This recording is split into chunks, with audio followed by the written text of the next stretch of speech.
Bonjour à toutes et à tous, on se retrouve aujourd'hui pour une nouvelle vidéo et ça sera un update lecture. Je vais vous parler de 3 de mes dernières lectures et on commence tout de suite. On commence par Be Mine de N.C. Bastian, dont Shelby et Julie me parlaient depuis longtemps et du coup je me suis laissée tenter. On fait ici la connaissance de Tim qui est parti des États-Unis depuis 5 ans suite à un événement qui l'a profondément bouleversé, on va dire. Alex, lui, est un biker qui est resté à Sturgis et il ne sait pas vraiment pourquoi Tim est parti sans explication alors qu'ils vivaient tous les deux une histoire assez sympa. Mais Kim décide de revenir chez son grand-père à Sturgis parce qu'elle veut renouer des liens avec lui, mais ça veut aussi dire renouer des liens avec son passé et des liens aussi avec Alex. J'ai beaucoup aimé cette histoire. Dès le départ, on est très intrigué par l'histoire entre Tim et Alex. On veut comprendre ce qui se passe. J'ai aimé le côté fort de Alex qui n'abandonne pas.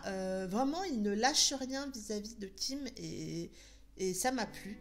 Elle fait tout pour garder ses distances. Elle a même quand même du mal à lutter. Mais elle fait quand même tout ce qu'elle peut pour garder ses distances. Mais leur attraction est tellement forte, c'est limite parfois un peu sauvage que c'est dur de résister. On ressent beaucoup d'amour entre ces deux-là. C'est vraiment bien retranscrit par l'auteur et ça m'a beaucoup plu. On a une alternance passé-présent, mais une alternance pas classique dans le sens où habituellement c'est un chapitre passé, un chapitre présent. Là, c'est au sein du même chapitre où on retrouve. Mais moi, ce qui m'a beaucoup plu dans la construction de l'histoire, c'est qu'on n'a pas une alternance de point de vue classique. On a la première partie où on est vraiment du point de vue de Tim, la seconde partie où on est du point de vue d'Alex. Et ouais, ça change un petit peu, ça a amené une certaine dynamique et moi ça m'a plu. La plume de N.C. Bastian est addictive, elle est fraîche, elle est poignante, elle sait décrire les émotions. Je ne connaissais pas sa plume, donc du coup avec moi ça l'a bien fait. J'ai malgré tout quelques petits bémols avec ce roman. La partie quête spirituelle ne m'a pas du tout embarquée. Limite ça m'a un peu perdu ce passage-là. Et pour moi, c'est une très belle romance, mais c'est pas une romance dans l'univers biker comme moi j'en lis. En tout cas, pour moi, c'est pas aussi marqué que dans d'autres univers.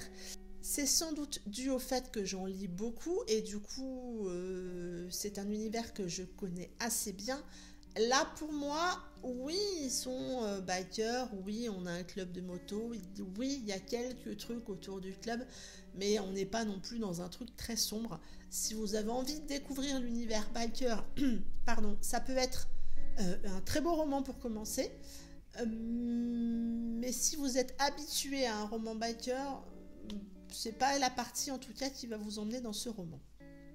Bref, c'est une lecture addictive, on a des personnages attachants, on a de l'amour, on a de l'intrigue, un peu de suspense, des rebondissements, avec une plume assez fluide qui m'a beaucoup plu. J'ai aimé découvrir sa plume. Je lui ai mis la note de 15/20 parce que justement je m'attendais tellement à un univers biker plus marqué que je lui ai pas mis plus, mais ça reste une très bonne note et je vais certainement lire d'autres romans de N.C. Bastian parce que sa plume m'a beaucoup plu. J'ai continué dans l'univers biker et j'ai lu le tome 2 de la saga Hell's Horsemen. Ce tome 2 s'intitule Imparfait de Madeline Sheehan. On retrouve ici Dani, qui est la fille de Deus, le président des Hell's Horsemen, qui était le personnage principal du tome 1.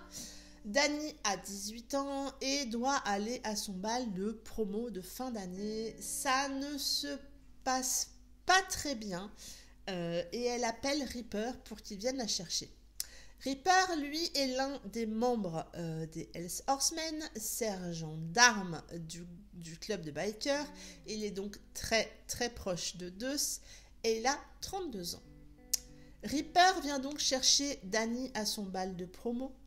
Ils vont boire ensemble, ils vont fumer ensemble et tout ça va déraper et ils vont coucher ensemble et vont démarrer une histoire tous les deux qu'ils doivent cacher vu les lois du club, vu la proximité de Ripper avec Deuce, vu que Danny est la fille du président. Tout ça fait que leur histoire doit être cachée. J'ai bien plus aimé ce tome 2 que le tome 1. Si vous vous rappelez, le tome 1 m'avait quand même déçu.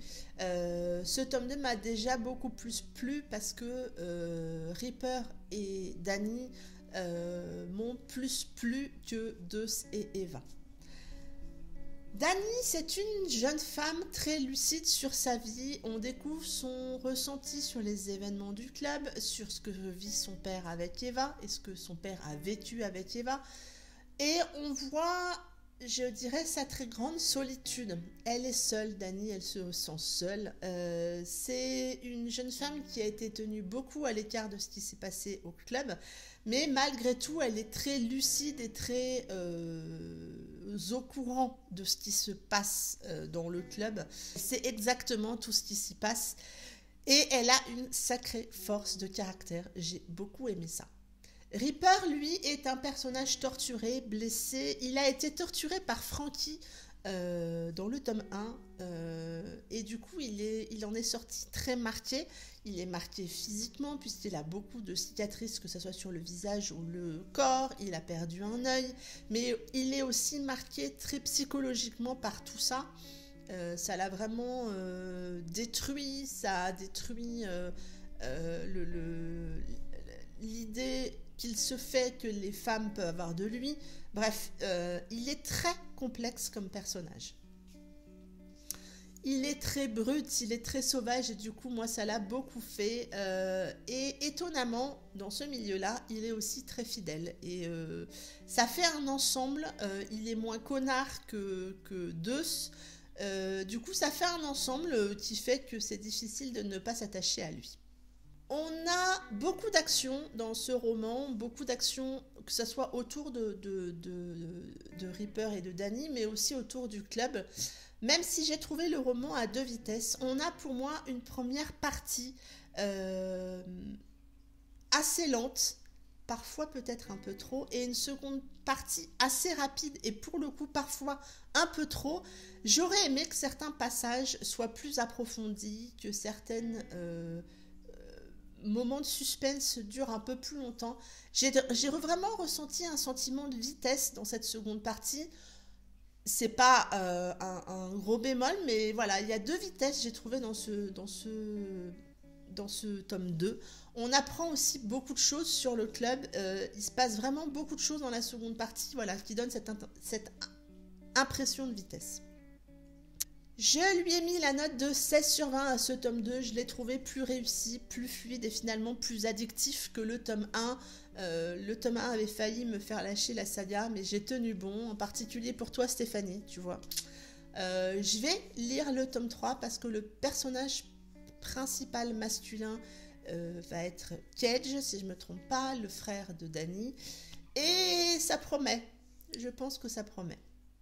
J'ai ensuite enchaîné sur AD de Eva Rowe aux éditions Black Ink.